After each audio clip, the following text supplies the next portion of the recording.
નમસ્કાર બાળકો, સ્વાગત છે તમારી પોતાની યુટ્યુબ ચેનલ ક્લાસ સર એકેમાં.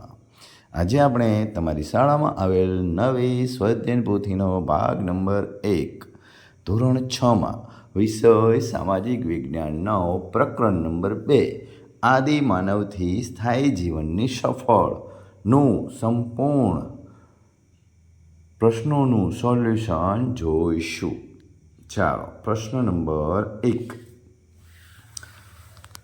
નીચે આપેલા દરેક પ્રશ્નના ઉત્તર માટે આપેલા વિકલ્પોમાંથી સાચો વિકલ્પ શોધી ચોરસમાં લખો. 1. નીચે આપેલ પ્રવૃત્તિઓમાંથી કઈ પ્રવૃત્તિ આદિમાનવો દ્વારા થતી હતી? વિકલ્પ ડી, આપેલી તમામ. જેમ કે તેઓ ભટકતું જીવન ગાળતા, તેઓ શિકાર કરીને ખાતા, તેઓ પ્રાકૃતિક ગુફાઓમાં રહેતા. બીજું, આદિમાનવો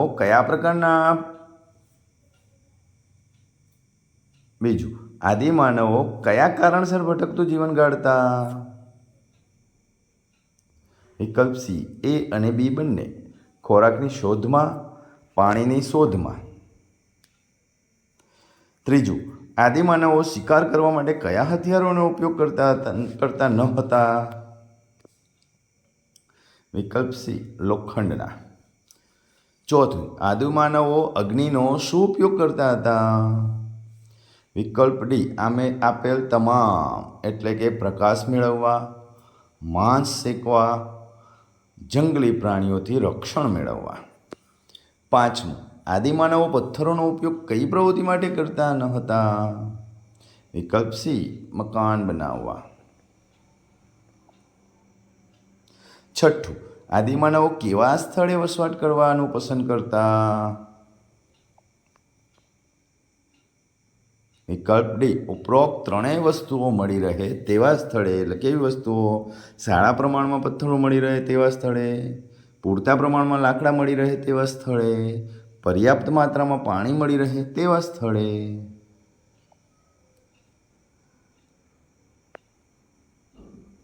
સાતમું, ભીમબેટકાની ગુફાઓમાં આદિમાનવની કઈ કલા આજે પણ જોઈ શકાય છે? વિકલ્પ સી, ચિત્રકલા. આઠમું, કઈ શોધથી આદિમાનવ જીવનમાં ક્રાંતિકારી પરિવર્તન આવ્યું? વિકલ્પ સી, એ અને બી. એટલે એ અગ્નિ અને બી ચક્ર.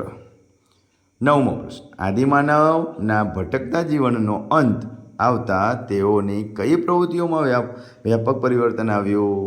વિકલ્પ ડી, આપેલ તમામ.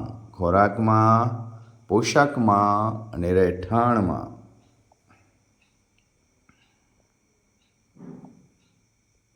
પ્રશ્ન નંબર 2 એ. યોગ્ય શબ્દો વડે નીચેના વિધાનોની ખાલી જગ્યાઓ પૂરો.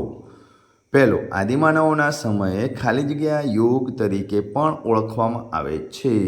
પાષાણ યુગ. કયા યુગ તરીકે?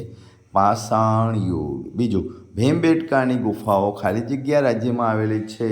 મધ્યપ્રદેશ. ત્રીજું, આદિમાનવોના સ્થાયી જીવનનો પ્રથમ સાથીદાર ખાલી જગ્યા હતો? કૂતરો.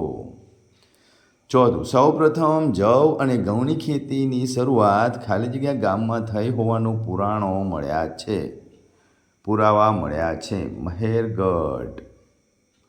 પાંચમું, આદિમાનવો ઝાડના થડ અને જાડા લાકડામાંથી ખાલી જગ્યા બનાવતા શીખ્યા? ચક્ર એટલે કે પૈડું બનાવતા.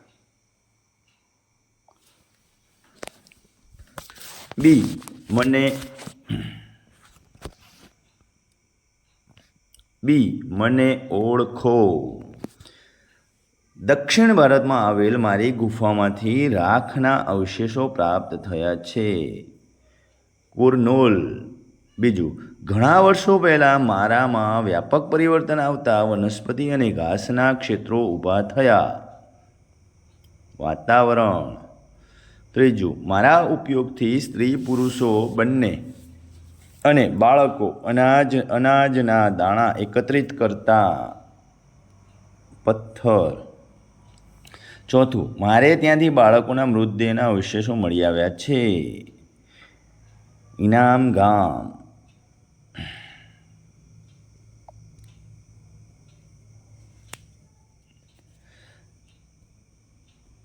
સી. નીચેના દરેક વિધાનના ખોટા શબ્દ પર છેકો મારી વિધાન ખરું બનાવી નાખો. પહેલું, સ્થાયી જીવન શરૂ થતાં આદિમાનવે ગાય ઘોડા પાળવાનું શરૂ કર્યું. ગાય ઘોડા નહીં પણ ગાય ભેંસ પાળવાનું શરૂ કર્યું. બીજું, વરસાદ અને જંગલી પ્રાણીઓથી બચવા આદિમાનવો પ્રાકૃતિક ગુફાઓ તંબુઓમાં રહેતા. તંબુઓમાં નહીં પણ પ્રાકૃતિક ગુફાઓમાં રહેતા. ત્રીજું, ભીમબેટકામાંથી મળેલા ચિત્રો પ્રાકૃતિક રંગો વડે દોરેલા છે, તો કે રાસાયણિક રંગો વડે. ચોથું, આદિમાનવો અનાજનો સંગ્રહ માટીના ઘડા લાકડાની પેટીમાં કરતા, તો કે માટીના ઘડામાં કરતા.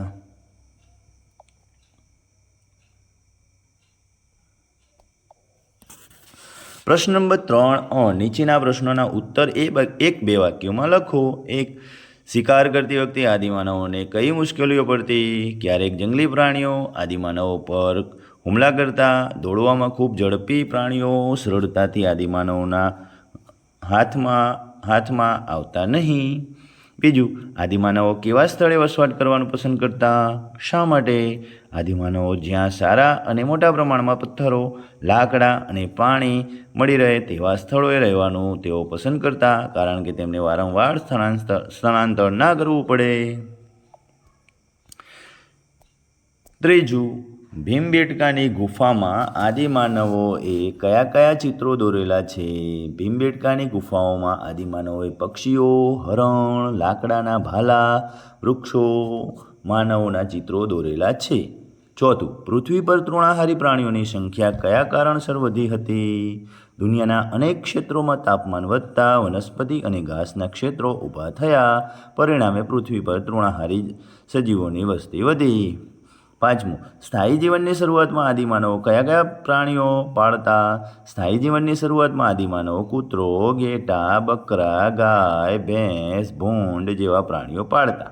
છઠ્ઠું, પુરાતત્વશાસ્ત્રીઓએ ભારતમાંથી આદિમાનવોના વસવાટના કયા કયા સ્થળો શોધી કાઢ્યા છે? પુરાતત્વશાસ્ત્રીઓએ કોલ્ડી હવા, મહાગઢ, મહેરગઢ, બુર્જહોમ, ગુફકાલ, લાંગણેજ, ચિરાંદ જેવા સ્થળો શોધી કાઢ્યા છે. સાતમું, આદિમાનવે કૃષિની શરૂઆત કેવી રીતે કરી? પથ્થરના ઉપયોગથી સ્ત્રી પુરુષ બાળકો અનાજના દાણા એકત્રિત કરતા.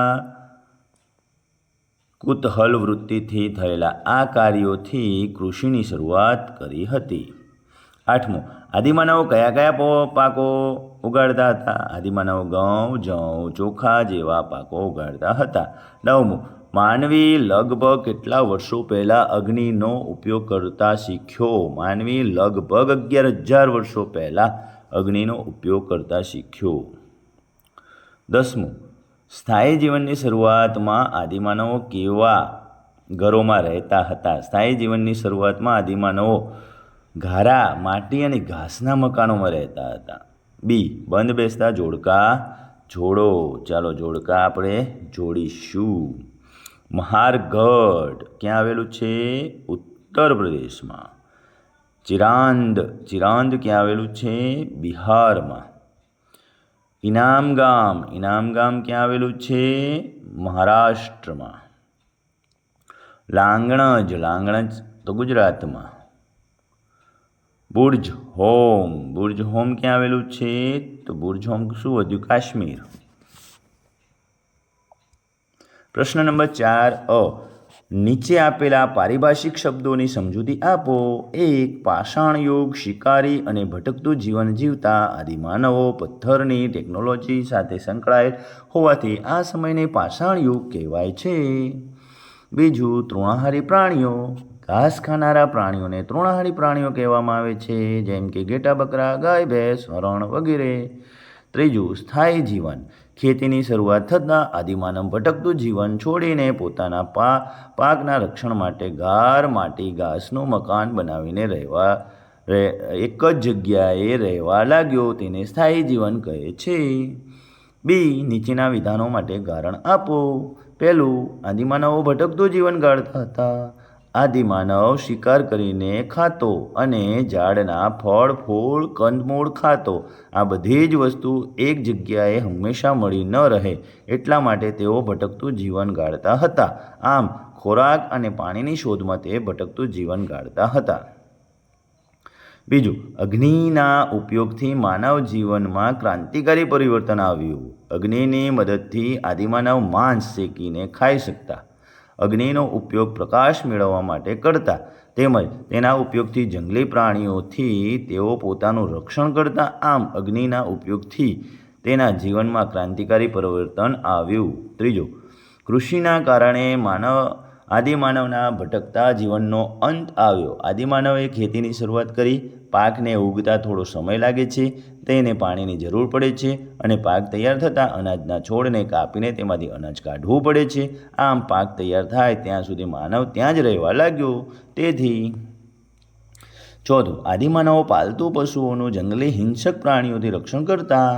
આદિમાનવના પાલતુ પશુઓ કૂતરા, ગાય, ભેંસ, ઘેટાં, બકરા વગેરે હતા. આ પશુઓ તેની ખેતી માટે, ચામડા માટે અને દૂધ માટે ખૂબ જ ઉપયોગી થતા હતા. આથી હિંસક પ્રાણીઓ તેને મારી ન નાખે તે માટે તેનું રક્ષણ કરતા. પ્રશ્ન 5, ટૂંક નોંધ લખો. ચક્રની શોધ. અગ્નિની જેમ ચક્રની શોધથી માનવ જીવનમાં ખૂબ જ પરિવર્તન આવ્યું. ઝાડના થડ કે ઝાડા લાકડામાંથી આદિમાનવ ચક્ર એટલે કે પૈડું બનાવતા શીખ્યો.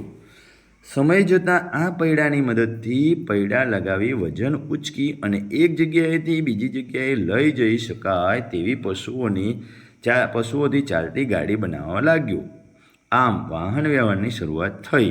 પૈડાની શોધથી આદિમાનવના જીવનમાં ઝડપ અને સરળતા આવી. બીજું, આદિમાનવની પ્રવૃત્તિઓ. સૌપ્રથમ આદિમાનવ રખડતું ભટકતું જીવન જીવતો હતો.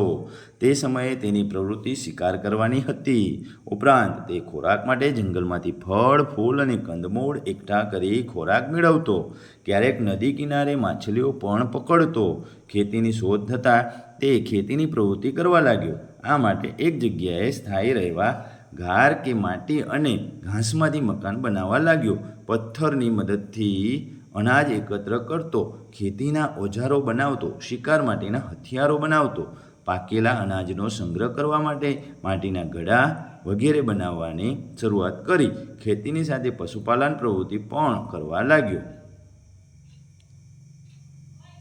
પ્રશ્ન નંબર 6, ભારતના નકશામાં નીચે આપેલ પુરાતન સ્થળોનું નિર્દેશન કરો.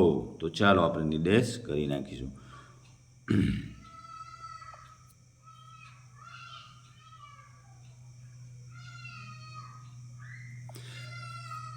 ભીમબેટકા આવ્યું.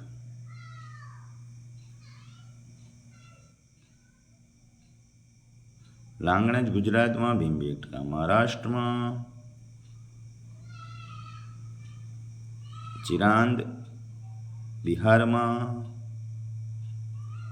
મારગઢ યુપીમાં, ભુજલેમ કાશ્મીર એટલે કે જમ્મુમાં, ઇનામગામ,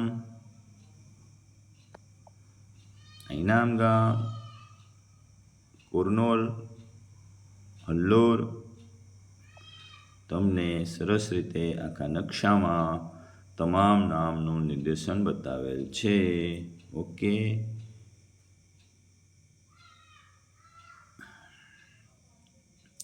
પ્રશ્ન નંબર 7, માંગ્યા મુજબ નીચેની પ્રવૃત્તિ કરો. પહેલો, વિવિધ યુગના ઓજારો અને હથિયારોના ચિત્રોનો ચાર્ટ બનાવો. તો ચિત્રોનો ચાર્ટ તમારી રીતે બાળકો બનાવી લેજો.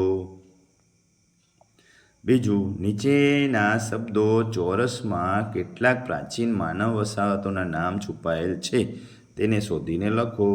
ચાલો શોધી નાખીએ. કુર્નૂલ,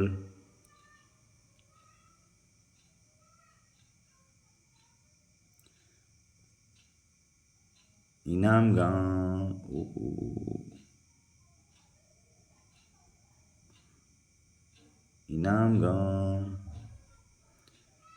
ગોફક્રાલ, મહાલગઢા, હલ્લોર, બુર્જહોમ, રાંગણજ, મેહરગઢ, ભીમબેટકા, ચિરાંદ બધા જ અહીંયા લખેલા છે. ઓકે બાળકો, આવજો.